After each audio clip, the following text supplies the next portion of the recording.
cover with the people smugglers in their forest hideout. We've spent the last year tracking one criminal gang, a gang responsible for at least a dozen deaths in the Channel. We filmed them secretly near the French coast. We followed them and their passengers as they play hide and seek with the police. And we followed the money all the way to Birmingham to expose the gang's international network. Excuse me, sir, we're from BBC News. We know you are linked to a people smuggling gang. 1 minute ago, Britain was fed the same familiar promise. We're cracking down, we're smashing the gangs, we're taking back control. But here's what nobody wants to say out loud. If these networks are as sophisticated as authorities and investigators repeatedly warn, then the real crisis may not be at the border. The real crisis may be inside the system. Because organised smuggling doesn't survive on luck. It survives on logistics. It survives on silence. And it survives, some would argue, on selective blindness. When the public watches major operations announced, yet the networks keep adapting, relocating and resurfacing, the question stops being, how are they doing it? The question becomes, who gets protected when the trail gets too close to power? Now let me be clear from the start, we are not here to make reckless accusations. We are here to examine a pattern the country is increasingly talking about, why cases that touch institutions, reputations, or important people so often end in delays, denials and dead ends. Tonight, we follow the methods, the incentives and the missing outcomes. And we ask the question Parliament can't dodge forever. Is Britain fighting a criminal network or managing a political embarrassment? Please subscribe for more in-depth UK coverage. Hit like if this report was useful and comment your take below. Your perspective helps shape what we investigate next, and it helps others find this video. Now, let's start with what this story actually is. To understand why this has become a parliamentary pressure cooker, we need to separate two things that keep getting blurred together: the border event and the domestic network. The border event is what makes headlines: boats, arrivals, dramatic interceptions. But the domestic network is what turns a crossing into an industry. And at the heart of that industry is a figure the public increasingly describes as the ghost kingpin. Not a confirmed nickname from an official press release. Not a single proven individual we can point to by name in one neat package. An archetype, a role. The ghost kingpin isn't the driver. He isn't the visible face. He's the organizer layer, the person who makes the system work, while keeping himself clean. Across 2025 and into 2026, the message from government has been consistent. We will smash the gangs. We've heard about tougher tools, financial disruption, and enforcement language aimed at the top of the chain. Media reporting has also highlighted measures framed around targeting kingpins and choking off cash flows, treating people smuggling networks like serious organised crime groups. But here's where the controversy begins. Even if you accept the strategy on paper, the public is watching something else in practice. Enforcement looks loud at the edges and strangely quiet at the centre. Because if the ghost kingpin operates like a cartel using safe houses, transport relays and cash systems designed to avoid easy detection, then the question is obvious. Where are the prosecutions that dismantle the domestic infrastructure? Why does the ghost remain out of reach, while the small-time movers are the ones who end up in the dock? And this is exactly where Parliament gets pulled into the story. The political danger for any Prime Minister, especially Keir Starmer, isn't simply that criminal networks exist. It's the growing belief that when a case becomes sensitive, the system becomes cautious, procedural, defensive. This is the parliamentary betrayal framing you see spreading online. Not a claim that one person is pulling strings, but a suspicion that accountability weakens as soon as power enters the picture. And that suspicion is amplified by a wider backdrop. Recent reporting and renewed discussion around historic allegations involving powerful men has reignited public fears about institutional protection and reputational risk. That doesn't prove today's links, but it shapes today's trust. So when ministers say, we're smashing the gangs, millions of viewers hear a different question underneath. Are you hunting the ghost kingpin, or are you managing the fallout? Now we move to the deep analysis, because this story is not just political, it's structural. Let's strip the emotion out and look at this like an investigator would. If the ghost kingpin exists as an archetype, an organizer who stays clean while others take the risk, then the first rule is simple. You don't catch him at the waterline. You catch him in the system. Money, housing, transport, documents, fear. Here's the model. Most people picture a smuggling gang as a straight line. Someone pays, someone drives, someone gets arrested. In reality, it's layered. Layer 1, recruiters and fixers. They run the communication channels. They speak the right languages. They promise housing, work, help, solutions. They keep the pipeline flowing. Layer 2, movers. Drivers, handlers, stash house minders, phone couriers. These are the people who get caught. Visible, replaceable, expendable. Layer 3, managers. The ghost kingpin layer. They don't touch the vans, they don't do the handovers, they don't use obvious phone lines. They use intermediaries, they compartmentalize. They build a business that functions even when a node gets raided. This is why enforcement can look busy: raids, arrests, headlines, while the public still feels nothing changes, because the center of gravity isn't being hit. Now let's talk about the domestic supply chain. The domestic network thrives on normality. Not derelict warehouses, normal streets, normal flats, normal rentals. A serious organized network can rotate people through short-term rentals, where occupants change every 24 to 72 hours. Overcrowded houses used as staging points, places that look ordinary to the outside world. And because it blends into everyday housing, it becomes politically radioactive. No government wants to say out loud that entire neighborhoods can be used as infrastructure without someone noticing or without someone looking the other way. Then there's the money question. We've heard the language of financial disruption, freezing assets, sanctioning organizers, choking cash flows. On paper, this is sensible, because organized smuggling is a business model. But the ghost kingpin doesn't need a flashy UK bank account. He needs cash collection through intermediaries, informal transfers, laundering ecosystems. So the key question is not simply, do we have tougher powers? It's this: are those powers being used with the speed and focus needed to hit the organizer tier inside the UK rather than mainly the visible layer at the edges? Now to the heart of angle 2. What does parliamentary betrayal actually mean without overclaiming? It does not mean we are accusing Parliament of directly running criminal networks. That would be irresponsible. The betrayal people feel is more basic and more dangerous. Promises versus outcomes. Sensitivity to reputational risk.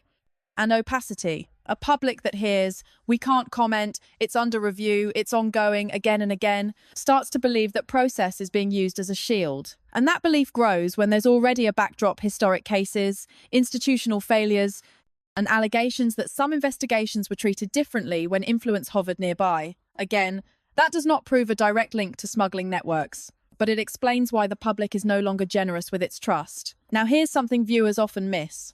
You don't need a cloak and dagger conspiracy for a system to protect itself. You just need aligned incentives, risk aversion. Nobody wants to sign off on a high-profile operation if the evidential threshold is complex and the blowback is huge. Institutional defensiveness, agencies protecting reputation after historic failures, political messaging, prioritizing announcements that sound strong because outcomes are slower and less controllable, and fragmentation. One agency knows a piece, another knows a piece, the ghost kingpin lives in the gaps. So the question becomes sharper: is Britain's system designed to catch the movers or to prevent embarrassment at the top? What would proof of seriousness actually look like in 2026? Not slogans, results. Follow the money outcomes, major asset seizures tied to organizers, not just couriers. Domestic infrastructure takedowns, prosecutions connected to safe houses, document fraud, transport coordination, transparent metrics, not just arrests, but network dismantlement, how quickly the network reconstitutes and what genuinely changed. Because without measurable outcomes, the ghost kingpin becomes more than a criminal. He becomes a symbol of impunity, and that's why Parliament is now on the hook. Not for the existence of organised crime, but for the growing public belief that the system is capable of force except when the force becomes inconvenient. Now we move to consequences. Because when organised networks become entrenched, the first thing that breaks isn't the border, it's trust. And once trust collapses, the consequences spread through policing, politics, and everyday life. Let's start with public safety. Even if the average viewer never sees a small boat, they can still feel the domestic fallout of an embedded criminal supply chain. Where you have high-profit networks, you inevitably get territorial control, informal rules enforced by intimidation. You get exploitation, people moved, housed, threatened, and worked off debts. You get violence and coercion, often hidden, often unreported. And you get community fear, ordinary neighbours noticing unusual patterns but not wanting to be the one who reports it. This is why the ghost kingpin matters. If the organizer tier remains intact, the infrastructure regenerates, safe houses reappear, routes change, new faces replace old ones. The next consequence is political, and it's explosive. Two-tier justice perception. When people believe there are two systems, one for ordinary people and one for insiders, three things happen. First, compliance drops. Cooperation with institutions weakens. Second, conspiracy fills the vacuum. If answers aren't clear, speculation becomes the national language. Third, punishment politics rises. Voters demand the harshest possible policies because they've lost faith in normal enforcement. That's how a policing issue becomes a legitimacy crisis. And legitimacy crises don't stay contained. Now, in Parliament, this becomes an accountability war. The government says, we're taking tougher measures, we're targeting networks, we're modernizing enforcement. Opposition voices and critics say, you announce, you posture, but the centre remains untouched. And the public suspicion remains, if the ghost kingpin can operate, somebody is either failing or shielding the system from embarrassment. If ministers can't produce measurable results, organiser-level prosecutions, major financial disruption, domestic hub takedowns, then the debate hardens into one question. Is the state unwilling or unable? Then there's the economy. Organised trafficking and smuggling ecosystems create costs that don't arrive as a single bill, but they land anyway. Policing. Intelligence, specialist units, surveillance, overtime, court burden, complex cases, translation, safeguarding, local authority pressure, housing enforcement, social services strain, victim support needs where exploitation is involved. And during a cost of living squeeze, the politics turns brutal because voters don't just ask, is it happening? They ask, why am I paying for a state that looks powerless? Now the social consequences. When people feel unsafe and unheard, the risk isn't only anger, it's misdirected anger. A cartel narrative can inflame community tension, encourage vigilantism, trigger blanket suspicion against innocent people, make real policing harder because trust fractures and cooperation disappears. That's why responsible commentary matters. The target is criminal networks and institutional accountability, never collective blame. Now here's the point of no return question. If 2026 becomes the year the public decides the ghost kingpin is untouchable, consequences accelerate, hardline policy surges become inevitable. Civil liberties tensions rise as governments reach for stronger powers. Institutions lose authority, and once authority goes, rebuilding it is slow and painful. This is how countries slide, not through one dramatic collapse, through repeated moments where the public watches the state blink. And now the final question. Every government eventually meets a moment that exposes what it values more, truth or stability, accountability or reputation, justice or convenience. And that's why the ghost kingpin has become bigger than any single network. Because if you're an ordinary person watching this, working, paying bills, raising children, you don't need classified briefings to understand the basic issue. You just need pattern recognition. You see strong language, you see headline crackdowns, you hear promises about smashing the gangs. Yet the public perception is that the machinery survives, routes change, hubs move, new faces appear while the organiser tier stays distant, insulated, and hard to touch. Now, one more time. Clearly, we are not claiming a neat, proven conspiracy inside Westminster, but we are saying something equally uncomfortable. Institutions can fail in a way that looks like protection, even if no one ever signs a piece of paper that says, protect them. Because the effect is what people live with. When investigations slow down the moment they become sensitive, when process becomes a shield, when reputational risk becomes a silent veto, when accountability applies fiercely at the bottom and cautiously at the top. That is the psychological root of the parliamentary betrayal narrative. So here is the test for 2026. If the government wants the public to believe it is serious, it must show seriousness in the only language the public trusts now. Results. Not announcements, not new acronyms, not glossy strategies. Results that look like organiser-level prosecutions, dismantled domestic hubs, meaningful disruption of money flows, transparent answers that treat the public like adults.